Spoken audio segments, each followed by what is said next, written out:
What do you think about the comments made by Ye, formerly known as Kanye West, about Jewish people? They're awful and anti-Semitic, and they seem to get worse over time. They started off with the bizarre DEFCON 3 tweet, and then they went into even more stereotypical garbage about Jews and Jews being sexual manipulators. I think that was the Pete Davidson, Kim Kardashian stuff, and then Jews running all of the media, Jews being in charge of the financial sector, Jewish people. I mean, I called it on my show, there's Sherman Nazism, and it is. I mean, it's like right from Protocols of the Elders of Zion type stuff. Do you think those words come from pain? Where do they come from?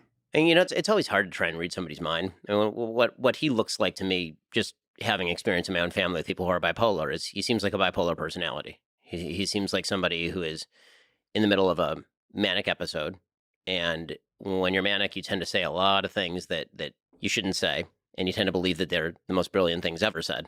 The Washington Post did an entire piece speculating about how bipolarism played into the kind of stuff that Ye was saying, and it's hard for me to think that it's not playing into it, especially because even if he is an anti-Semite, and I have no reason to suspect he's not, given all of his comments, if he had an ounce of common sense, he would stop at a certain point. And bipolarism tends to drive you well past the point where common sense applies. So, I mean, I would imagine it's coming from that. I mean, from his comments, I would also imagine that he's doing the logical mistake that a lot of anti-Semites or racists or bigots do, which is, somebody hurt me. That person is a Jew. Therefore, all Jews are bad. And that jump from a person did something to me I don't like, who's a member of a particular race or class, and therefore everybody of that race or class is bad. I mean, that's textbook bigotry, and that's pretty obviously what Ye's engaging in here. So jumping from the individual to the group. That's the way he's been expressing it, right? He keeps talking about his Jewish agents. And I watched your interview with him, and you kept saying, so just name the agents, right? Just name the people who are screwing you.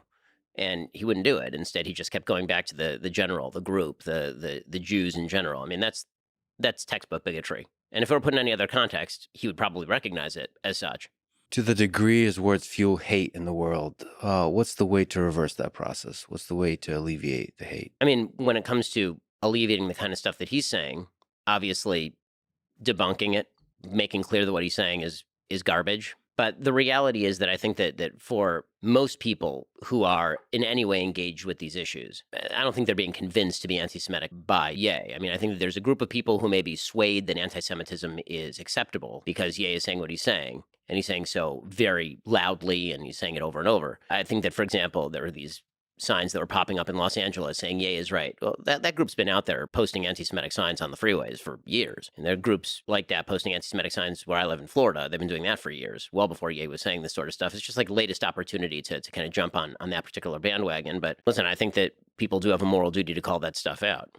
So there is a degree to which it normalizes that kind of idea that Jews control the media, Jews control X institution. Is there a way to talk about a high representation of a group like Jewish people in a certain institution like the media or Hollywood and so on without it being a hateful conversation? Sure, of course.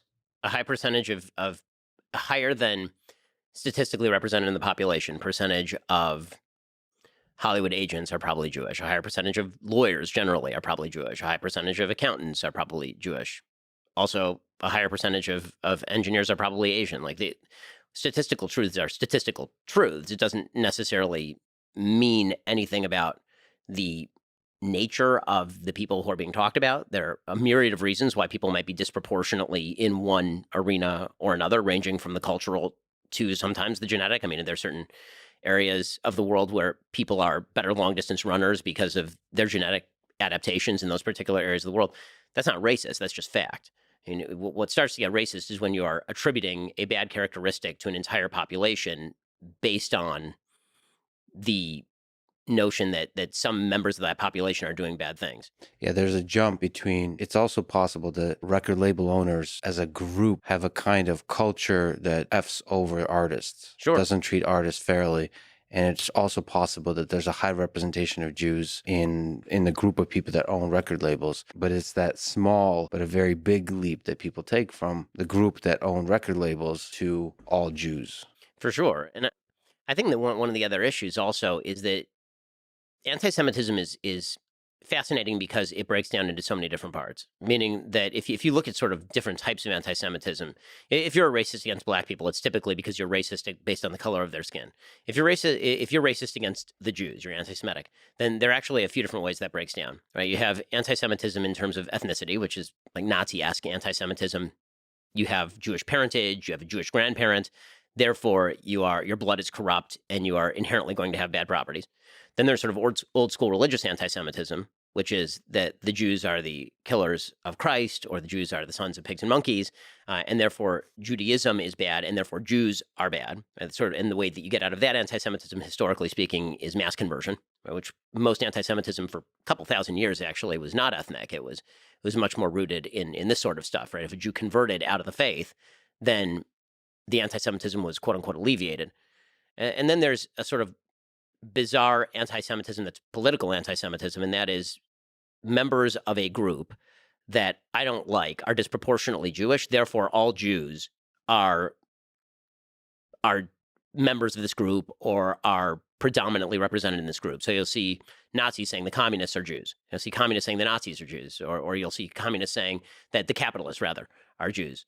And so that's the weird thing about anti-Semitism. It's kind of like the Jews behind every corner. It's basically a big conspiracy theory. Unlike a lot of other forms of racism, which are not really conspiracy theory, anti-Semitism tends to be a conspiracy theory about the levers of power being controlled by a shadowy cadre of people who are getting together behind closed doors to control things.